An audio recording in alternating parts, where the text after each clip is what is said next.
చంద్రబాబు పరిస్థితి చూస్తే మనకు ఆంధ్రప్రదేశ్లో చీలిపోయిన తర్వాత ముస్లింల పాపులేషన్ 7 నుంచి 8% ఉంది. అంటే 40 నుంచి 50 లక్షల మంది ముస్లింలు ఉన్నారు. ఓటు పరంగా చూస్తే 10%, 9 to 10% ముస్లింలు ఉన్నారు. ముఖ్యంగా రాయలసీమలో మన కడప, కర్నూలు, ఆ తర్వాత నెల్లూరు, గుంటూరు ఈ జిల్లాల్లో ఎక్కువగా ముస్లింలు కేంద్రీకృతమైనారు. దాదాపు 50-60 నియోజకవర్గాల్లో ముస్లింలు గెలుపోవటం మనల్ని ఇన్ఫ్లుయెన్స్ చేయగలిగిన పరిస్థితిలో ఆంధ్రప్రదేశ్లో ఉన్నారు. సో 2004లో రాజశేఖర రెడ్డి ముస్లింలకి 4% బీసీ రిజర్వేషన్. అంటే ఏమవుతుందంటే ఆంధ్రప్రదేశ్లో దూదేకుల, లడ్డాఫ్, నూర్ భాషా ఇలాంటి వాళ్ళంతా కూడా ఓబీసీలోకి వస్తారనమాట. వాళ్ళకి ఓబీసీ బెనిఫిట్స్ అన్ని వెళ్తాయి. ఇందులో 4% కేటాయించాడు రాజశేఖర రెడ్డి. అప్పటి నుంచి ముస్లింలు ఇటు కాంగ్రెస్ పార్టీకి సపోర్ట్గా ఉన్నాడు.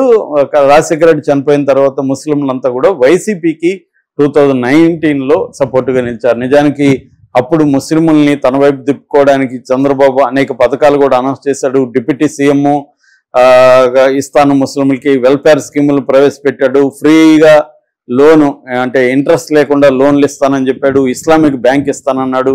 అయినప్పటికీ కూడా ముస్లింలు అటువైపే వెళ్ళారు, జగన్ వైపు.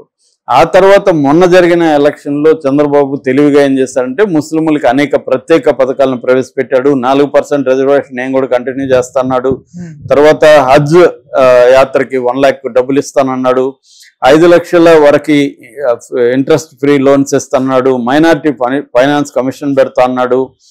తర్వాత 50 ఏళ్ల లోపు ఉన్న వాళ్ళకి పెన్షన్ ఇస్తానన్నాడు. పూర్ ముస్లింలకి మసీదుల మెయింటెనెన్స్కి సపరేట్ ఫండ్ ఇస్తానన్నాడు. ఇలాగా చాలా హామీలు ఇచ్చేయడం ద్వారా ముస్లింల్ని కొంత తన వైపు తిప్పుకోగలిగాడు. At the same time Jagan పట్ల కొంత వ్యతిరేకత కూడా వచ్చింది. అందువల్ల 2024 ఎలక్షన్లో చంద్రబాబుకి ముస్లింలు అండగా నిలబడడం అనేది మనకు కనబడుతుంది. ఎందుకంటే అప్పుడు వక్ఫ్ బిల్లు అవన్నీ నేను వ్యతిరేకిస్తాను ఇవన్నీ కూడా హామీ ఇచ్చాడు చంద్రబాబు. సో నమ్మారు. మళ్ళీ ఇప్పుడు ఏమైంది, చంద్రబాబు వక్ఫ్ బిల్లుని వ్యతిరేకించట్లేదు, ఈ సిఏఏని వ్యతిరేకించట్లేదు. తర్వాత మొన్న ఔరంగజేబు విషయంలో మహారాష్ట్రలో జరిగితే దాని పట్ల మౌనంగా ఉన్నాడు. మరోవైపు పవన్ కళ్యాణ్, డిప్యూటీ సీఎం ఉన్న పవన్ కళ్యాణ్ మాట్లాడితే సనాతన ధర్మం అని చెప్పి పెద్ద ఎత్తున హిందూ మతత్వాన్ని ప్రేరేపించే విధంగా చేస్తున్నాడు. దీన్ని ఎక్కడా కూడా చంద్రబాబు ఖండించట్లేదు. సో ఓవరాల్గా చంద్రబాబు ఎన్డీఏ కూటమి వైపు ఉంటూ బీజేపీ తీసుకుంటున్న యాంటీ ముస్లిం కార్యక్రమాలను ఎక్కడా వ్యతిరేకించట్లేదు. పైగా ఇక్కడ ఈ మధ్యకాలంలో పవన్ కళ్యాణ్ ద్వారా హిందూ మతత్వం అనేది పెరుగుతూ ఉంది. ఇది ముస్లింలకి ఇబ్బంది కలిగించే విషయం. దానివల్ల ఇప్పుడు చంద్రబాబును ఫస్ట్ టైము ముస్లింలు ఈరోజు ఇఫ్తార్ విందిస్తున్నాడు చంద్రబాబు. దాన్ని ముస్లింలు బైకాట్ చేశారు. అట్లాగే ఏప్రిల్ 2న ముస్లింలు ఆల్ ఇండియా వైపు కొన్ని ఆందోళన కార్యక్రమం, నేను ఇందాక చెప్పిన జామియత్ ఉమా ఈ హింద్ కానీ, all India Muslim personal board కానీ వీళ్ళు ఇచ్చిన పిలుపు మేరకు ఆంధ్రప్రదేశ్లో కూడా ముస్లింలు విజయవాడలో పెద్ద ధర్నాకి పిలిపించారు. సో ఇది చంద్రబాబుకి ఇబ్బందికరంగా మారింది. దీన్ని ఎలా ఫేస్ చేస్తాడని చూడాలి. అంటే ముందు నువ్వు వెనక గొయ్యిలాగా చంద్రబాబు పరిస్థితి తయారైంది. అటు మోడీని ధిక్కరించలేడు, ఇటు ముస్లింల్ని బుజ్జగించే పరిస్థితి లేదు. ఎందుకంటే దాన్ని దేశవ్యాప్తంగా ఉన్న ముస్లిం సంఘాలు అన్నీ కూడా వ్యతిరేకిస్తున్నాయి, ఏది వక్ఫ్ బిల్ని.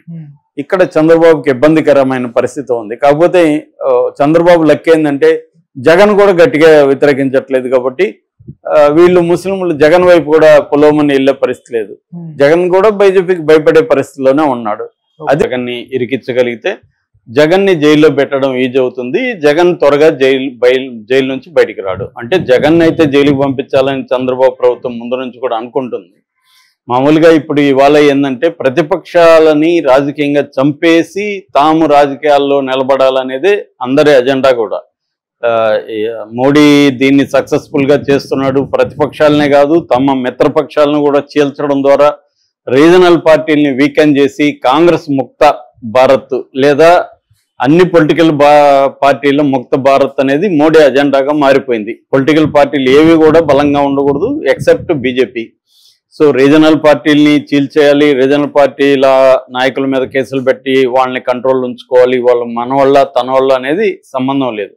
మనవాళ్ళు అయితే కొన్ని కేసులు పెట్టి వాళ్ళని అరెస్టులు చేయకుండా భయంలో ఉంచుకోవడం, పరాయి వాళ్ళు మనకు అపోజిషన్ వాళ్ళు అయితే కేసులు పెట్టి వాళ్ళని జైళ్ళల్లో పడేయడం, ఇది మోడీ స్ట్రాటజీ గత కొంతకాలంగా జరుగుతుంది. గతంలో ఇందిరాగాంధీ కూడా ఇన్వెస్టిగేటివ్ ఏజెన్సీని, ముఖ్యంగా సిబిఐ ని వాచ్ డాగ్ లాగా ఇందిరాగాంధీ వాడుకుందన్న విమర్శలు ఉన్నాయి. కానీ మోడీ దాన్ని సిస్టమేటిక్ గా తీసుకెళ్లాడు. మన పార్లమెంట్ లో కూడా ఆర్థిక శాఖ సహాయ మంత్రి ప్రకటించిన దాని ప్రకారం 10 ఏళ్లలో ఒక ఈడీని 193 కేసులు పెడితే అందులో ఓన్లీ 2 కేసుల్లోనే కన్విక్షన్ వచ్చిందని సాక్షాత్తు